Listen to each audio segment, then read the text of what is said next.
caught in the crossfire. Two 17-year-olds were finally arrested just the other week for killing Eric, while a third suspect, an 18-year-old, is still at large. The U.S. Attorney for D.C. revealed that all three of these vicious murderers have prior violent juvenile records. Had they been accountable, Eric's murder might have been prevented. Members of Congress and staff have been assaulted, carjacked, and have witnessed violent and traumatic criminal acts. One member of Congress was assaulted in her residence. Another was carjacked at gunpoint. Congressional staff have been victims of armed robbery and carjackings, threatened at knife point, assaulted at gunpoint while walking home, and stabbed in the head while leaving dinner. One of my former professional staff members for the Oversight Committee personally witnessed not one but two separate murders in the district during his tenure with us. One at a Navy Yard restaurant in 2022 and another at a metro station on his way into the office in 2023. The left-wing politicians who say that D.C. does not have a crime problem are either delusional or simply lying to the American people. This body must ensure that the progress made by the president's recent actions endures. That's why last week, this committee passed 14 vital pieces of legislation to restore public safety to the residents and visitors of D.C. While we urge final passage of these bills, the committee also recognizes that the witnesses before us need to do their part to help ensure D.C. residents and visitors are safe. I look very forward to hearing from each of our witnesses as to how they plan to work with Congress and the Trump administration to do so. I now yield to the ranking member for his opening remark. Thank you, Chairman Comer. Of course, Mayor Bowser, Mr. Chairman, Mr. AG, Mr. Jackson, thank you all for being here today. And of course, most importantly, for your service to Washington, D.C. and to the country. And I want to start just by setting the record straight. Washington, D.C. is a great American city of over 700,000 residents. D.C. has more residents than we know than 2 states. D.C. as a whole contributes more federal taxes than 12 states. And it pays more in federal income tax than 19 other states. More than 8,000 Washington, D.C. residents serve in our military, and we thank them for their service. But these servicemen and women also do not have full democratic representation. They deserve the right and the ability to govern themselves. Now, we also know that crime in D.C. has fallen for the last 2 years, and we all here support public safety.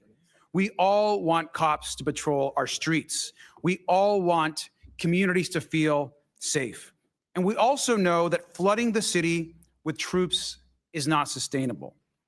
So look, and I've said this many times, President Trump is obsessed with trying to run Washington, D.C. And if President Trump wants to run Washington, D.C., he should resign as president and run for mayor. Now, I was the mayor of Long Beach, my hometown, before I came to Congress for 8 years. I love local government. We should, of course, all of us spend our time working with local elected officials. And Congress should not be undermining the elected representatives and the people of Washington, D.C. And if the majority today wants to talk about crime in D.C., in the district, we're happy to talk about crime in D.C. We know that some of the worst crime and corruption in D.C. is actually found at 1600 Pennsylvania Avenue. President Trump is profiting from his office more than anyone in history. Through his crypto grifts, he has profited $1.2 billion. He's denied the rights of American citizens and deported people illegally without due process. He has broken the law to deploy soldiers on the streets of Los Angeles. He's abused his power and canceled federal spending and intimidated Americans who disagree with him, whether you're a scientist, an elected official, or a late-night talk show host. And he's trying to illegally grab control of the Federal Reserve. He's illegally imposed tariffs. He's ripping away health care from 17 million Americans. All the while, he pretends to be tough on crime. And we know that in his first days in office, Donald Trump pardoned hundreds of his followers who beat, tased, and attacked brave D.C. and U.S. Capitol Police. And right now, since we're talking about crime and corruption in D.C., as we speak, Trump is leading a White House cover-up of the Epstein files. Now, just yesterday, Trump's FBI director falsely claimed that he could not release the files, which we know is false. And let's review the facts. Epstein told the reporter that Trump was his closest friend for 10 years. One survivor also said that Epstein's biggest brag was he was very good friends with Donald Trump. In fact, there was an 8x10 picture framed of Trump on his desk. We know the two were very close. Just last week, our committee released the birthday note that Trump personally wrote to Epstein. It's right here. The note said, by the way, and I'll read it, "May every day be another wonderful secret." That's a disgusting message to send to a sex trafficker. Now, the cover-up of this note might be just as bad as the crime, since we're talking about crime in Washington, D.C. today. Trump filed a $10 billion lawsuit to punish the Wall Street Journal for reporting on the birthday book, which he claimed didn't exist. Now, of course, we've verified that to the world. Now, experts have looked at this. Of course, this is Donald Trump's signature. It certainly looks like the signature to me. At the same time, his administration is cutting deals with a criminal, Ghislaine Maxwell. We know who she is exactly. She's a monster who participated in crimes against up to over possibly 1,000 women. Now, Trump and our Attorney General have not turned over the full Epstein files to our committee, despite a bipartisan subpoena signed by our chairman and this committee. If we want to get tough on crime, if we want to talk about crime in D.C., we need to stand up to where the crime and corruption is happening, and that is at 1600 Pennsylvania Avenue, and hold Donald Trump accountable for his record and his actions. It's time for the House majority and Republicans to stand up for the Constitution and take on the biggest crime happening in this country. It's time to release the Epstein files. And with that, I yield back. Gentleman yields back. Our witnesses today include 3 current District of Columbia government officials and 1 former official from the Biden administration. First of all, we're very honored to have Washington, D.C. Mayor Muriel Bowser here. Mayor Bowser was sworn into office on January 2nd, 2015, and began her 3rd term on January 2nd, 2023. Welcome, Mayor Bowser. Next, we have Phil Mendelson, Chairman, Council of the District of Columbia. He was sworn into office as chair on June 13th, 2012. His 5th term as chair began on January 2nd, 2023. Mr. Mendelson has been a member of the D.C. Council since 1999. Welcome. Next, we have Brian Schwalb, Attorney General of the District of Columbia. He was sworn into office on January 2nd, 2023. Welcome, sir. And finally, we have Gregory Jackson. Mr. Jackson served as the Deputy Director of the White House of Gun Violence and Prevention and Special Assistant to the President during the Biden administration. Again, thank you all for joining us. I look forward to this discussion today. I'll say again, the purpose of this hearing is to try to determine solutions to the crime crisis in Washington, D.C., and how we can work together to make sure that the district is safe for all the residents and all the visitors who come here on a daily basis from all over the world. Pursuant to Committee Rule 9G, the witnesses will please stand and raise the right hand. Do you solemnly swear or affirm that the testimony you are about to give is the truth, the whole truth, and nothing but the truth, so help you God? Let the record show that the witness has answered in the affirmative, and thank you all. May take a seat. We appreciate you being here today and look forward to your testimony. Let me remind the witnesses that we have read your written statement and they will appear in full in the hearing record. Please limit your oral statement to 5 minutes. As a reminder, please press the button on the microphone in front of you so that it is on and the members can hear you. When you begin to speak, the light in front of you will turn green. After 4 minutes, the light will turn yellow. When the red light comes on, your 5 minutes have expired, and we would ask that you please wrap up. I now ask Mayor Bowser to begin the opening statement segment of this hearing. And Mayor Bowser, the floor is yours. Thank you, Mr. Chairman. Chairman Comer, Ranking Member Garcia, and members of the committee. I'm Muriel Bowser. I'm Mayor of Washington, D.C., and I'm joined by the Chairman of the D.C. Council, Phil Mendelson, and the Attorney General for the district, Brian Schwalb. I'm pleased to be here today to report on the state of the district. First, a bit of a primer about my hometown. As you know, in 1973, Congress passed the District of Columbia Home Rule Act, creating a local government with an elected mayor and elected city council. We are represented in this body by a mighty warrior, Eleanor Holmes Norton, but she does not have a vote, and we have no representation in the Senate. DC residents are full-blooded, tax-paying Americans. We are a donor state. We give more to the federal government than we get back. We have all the responsibilities of citizenship, but not the most important benefits: representation and full autonomy. I'm proud to report that the state of the district is strong, and while we face macroeconomic headwinds, with our continued sound financial management and your help, our economic growth outlook can improve.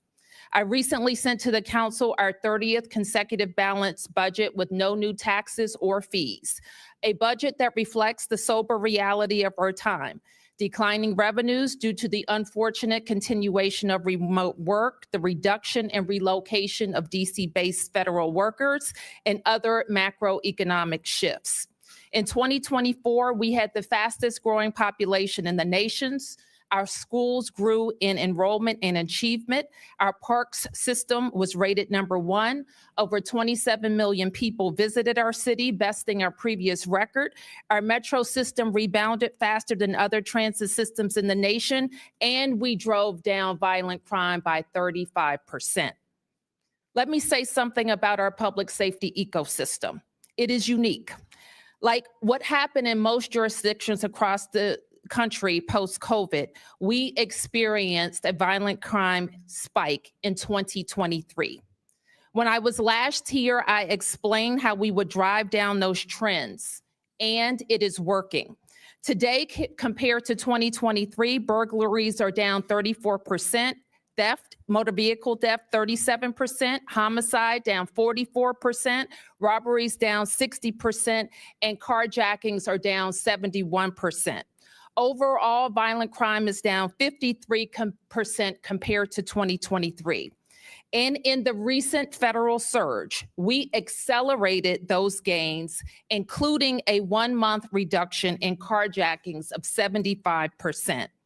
In my last visit, I also explained the peculiarities of our system.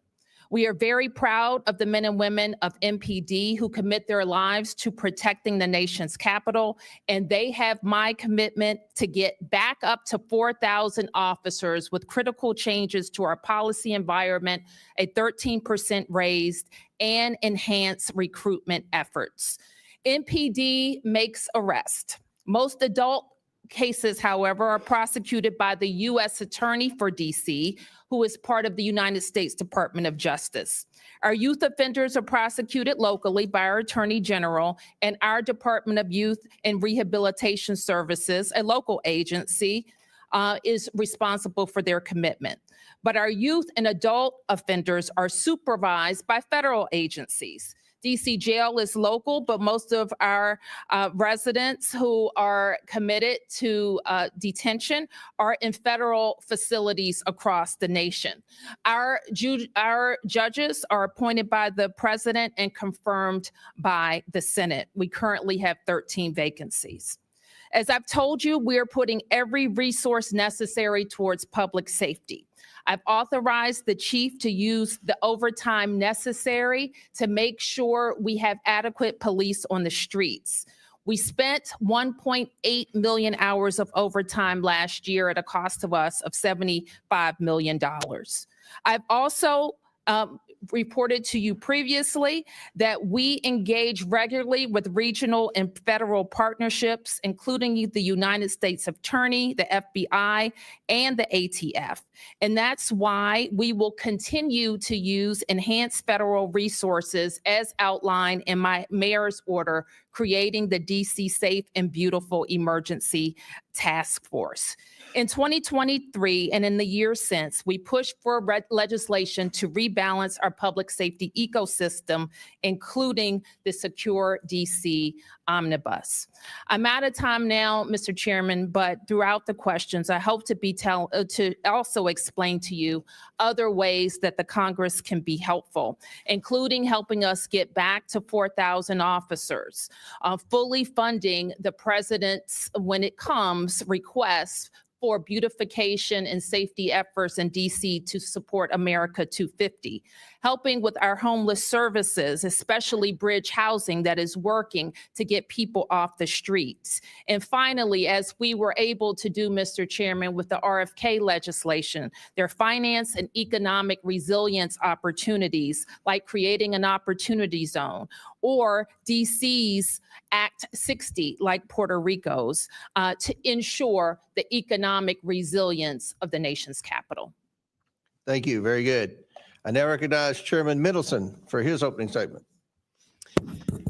Thank you, Chairman Comer, Ranking Member Garcia, Congresswoman Norton, members of the committee. I'm Chairman of the Council of the District of Columbia. Our form of government is nearly identical to yours. The council's relationship to the mayor is the same as yours to the president. I'm pleased to testify and to finally present our views on matters that are clearly of concern to the committee. We are a beautiful city. Our parks, our public parks are well maintained. Our roads are in good condition. We have a world-class public transit system. Our public education system is a leader in the country in terms of choice and a leader among large city systems in terms of growth and academic achievement.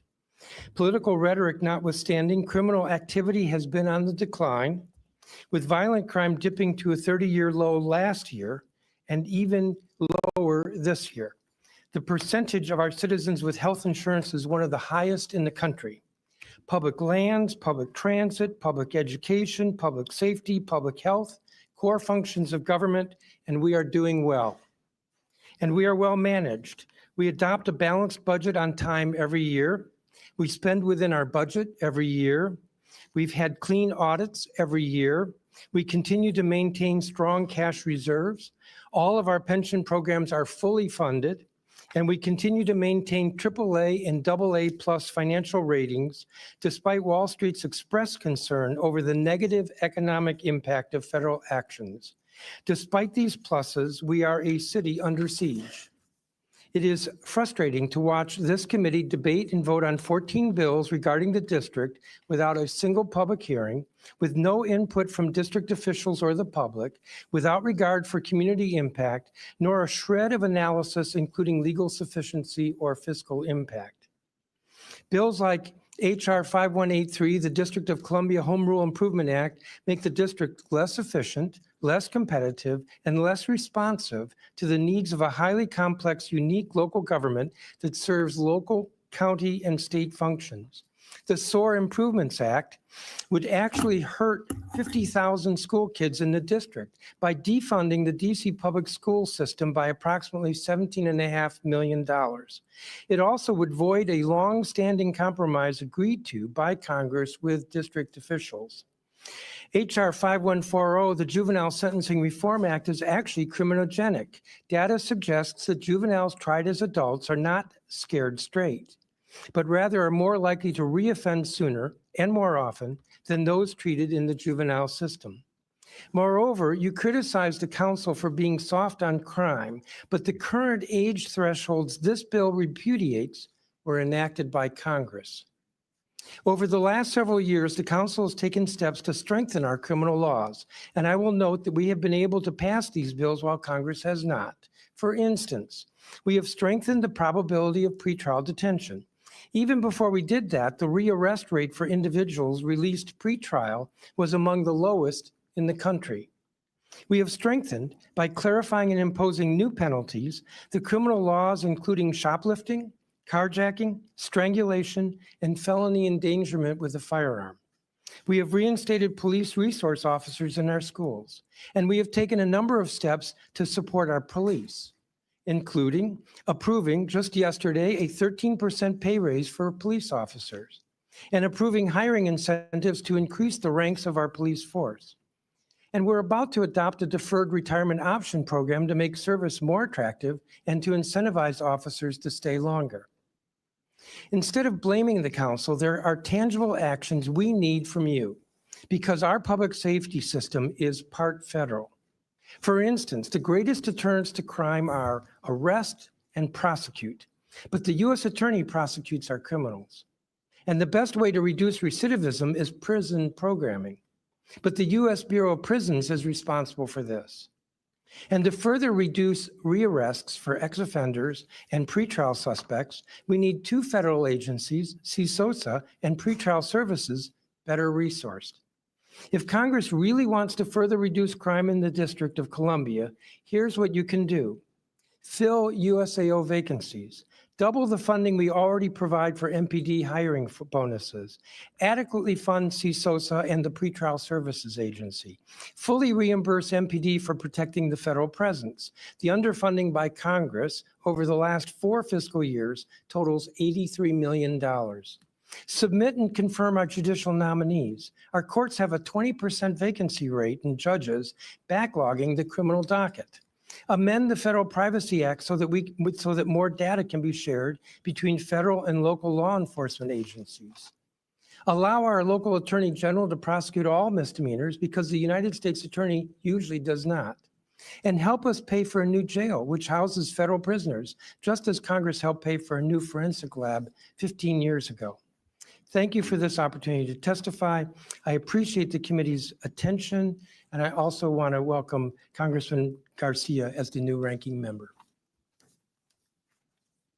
Thank you. Now recognize General Schwalb for his opening statement. Chairman Comer, Ranking Member Garcia, Congresswoman Norton, members of the committee. I'm Brian Schwalb, DC Attorney General, and I'm pleased to testify about the work my office is doing to advance the district's interests and to make Washington, D.C. safer and more affordable for everyone. I'm a third-generation Washingtonian. My wife and I raised our 3 daughters here. I love this city. Just like your home districts, D.C. is made up of vibrant neighborhoods, hardworking, talented people who are the backbone of our culture and our economy. We are small business owners, veterans, teachers, nurses, and police officers, committed civil servants. We are Americans who deserve the same freedom to govern ourselves as your constituents enjoy. But unlike your constituents who benefit from having you here to advance their interests, the more than 700,000 residents who call DC home have no vote in Congress. We do, however, have elected local leaders, including an elected Attorney General. As Attorney General, I am committed to ensuring Washingtonians have a first-rate public law office, enforcing their laws, protecting their taxpayer dollars, and advancing the public interest. My office handles thousands of matters across an array of issues, from enforcing child support orders and protecting domestic violence victims to holding companies accountable for fueling the opioid crisis. We protect seniors and consumers from scams. We go after slumlords. We defend district agencies, including our police department, securing and saving hundreds of millions of dollars every year. Nothing is more important to the work we do than making the district safer for everyone who lives here, works here, and visits here. As you've heard, DC's criminal justice system is unique, and its structure is often a source of confusion.